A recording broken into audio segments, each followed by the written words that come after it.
let's just start with what this disagreement principally is about. You have workers for the LIRR who wanted higher wages. They say what? In keeping with inflation. Essentially, costs have gone up, their salaries have not. That's right. I mean, they're experiencing the higher prices at the grocery store and at the gas station, and they're saying, look, to keep up with inflation, please give us, we really want, close to 5%. Okay. And that's down from their original ask. So they have gone a little bit below 5%, but the MTA is saying, look, we can't afford to give you that unless we do some drastic things on the Long Island Railroad. And can't afford to give you that because were they to do it, they say, prices would go up for commuters? Absolutely. The Metropolitan Transportation Authority, which oversees the Long Island Railroad, they're saying, look, we would need to raise fares a lot more to be able to cover the wage increases that you're asking for, or we would need to cut back on service or maybe reduce headcount, something like that. So when we were talking about this earlier this week in our meetings, I said, this is a New York story. We're a global broadcast. This is just because you all take this train that you want to do this story. But I got argued down, I think, successfully, because why does this story matter across the country? To me, it's so indicative of this kind of dispute you're having in so many cities. They're trying to sustain beleaguered transit programs. I know there was a similar argument in D.C. with the Metro. Philadelphia as well. With the BART. Yeah, why does this keep happening? It's a huge issue. I mean, these transit systems, they're very expensive to run, and they always rely on outside help from the state or the local government, whether it's sales tax revenue or something to help augment the fare box revenue that comes in, because the fare box revenue alone won't cover everything.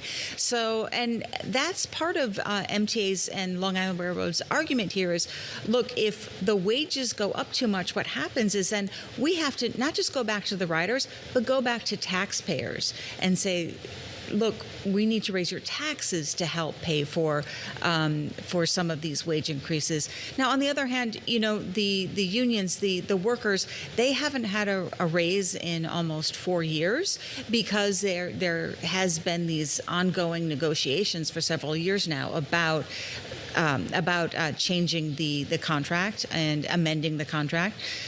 So they're feeling the higher prices as well. Mm-hmm. Let's talk about what the consequences of this are going to be. So I think Tom DiNapoli, the comptroller, said we're looking at, $61 million in lost economic revenue each day that this drags on. Christina laying out at the top the amount of people who rely on the LIRR day in and day out. What's Monday morning going to look like, and what's the leadership of this transit agency saying about how they're going to try to compensate so much as they can for those who need to get to work or elsewhere? Definitely. I mean, you mentioned the 61 million. That's an estimate per day. There's a lot of small businesses that'll be affected by this. We're just a week away from Memorial Day weekend. That is the start of the summer season out on Long Island. A lot of people in the city head out there for the beaches. They go to the Hamptons. They have a lot of fun. That is really, if this strike continues, that's going to affect that summer tourism season that the island and the local economy there rely on so much. And again, you were talking about the alternative service on Monday morning. Yeah, Monday morning. Looks pretty rough. This is shuttle buses. It looks pretty rough. But for MTA transit officials, they're encouraging people to work from home if they can. But we know there's also a lot of people that's not an option. If you're working at a hospital, if you're providing an essential service, you've got to get to work, and you have to be there in person. So the roads, there's going to be more cars on the road, which is not good. Long Island already has a lot of traffic. Notoriously easy to get around by car.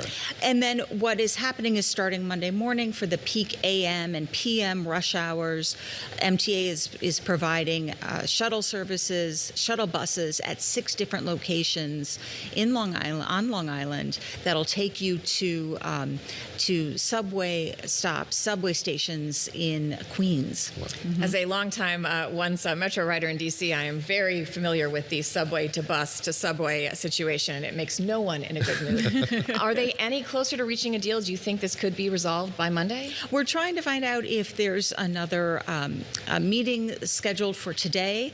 It was pretty heated yesterday. It went all the way to midnight. Yeah.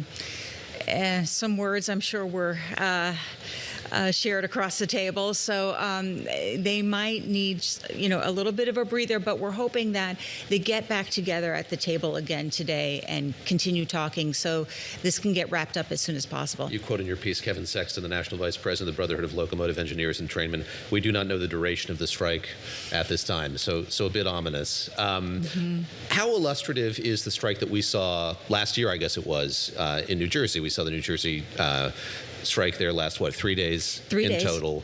What can we learn from that? And there may be some curiosity among commuters. Could the federal government step in here? Could the federal government do anything to keep this from happening, or keep this from happening, I gather, on Monday? They didn't. Congress and the federal government didn't step in with New Jersey Transit. So far we haven't seen that yet here.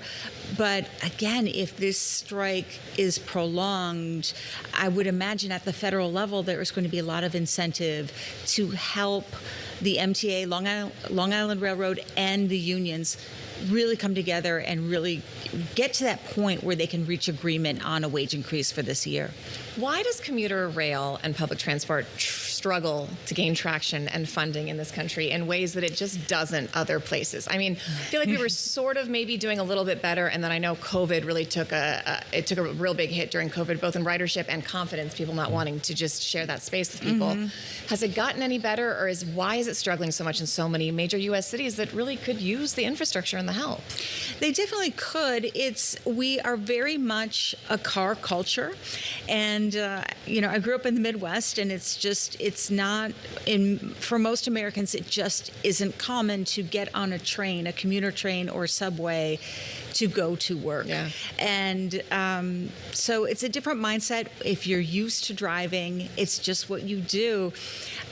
It's different here in New York City. It's really part of our culture, and the city depends so much not only on the subways and the buses, but the commuter rails as well. Michelle Kaske, thank you very much. And I'll be tracking all of this here over the next 24 hours. We'll see what happens. Again, looking at a very busy commute on Monday morning.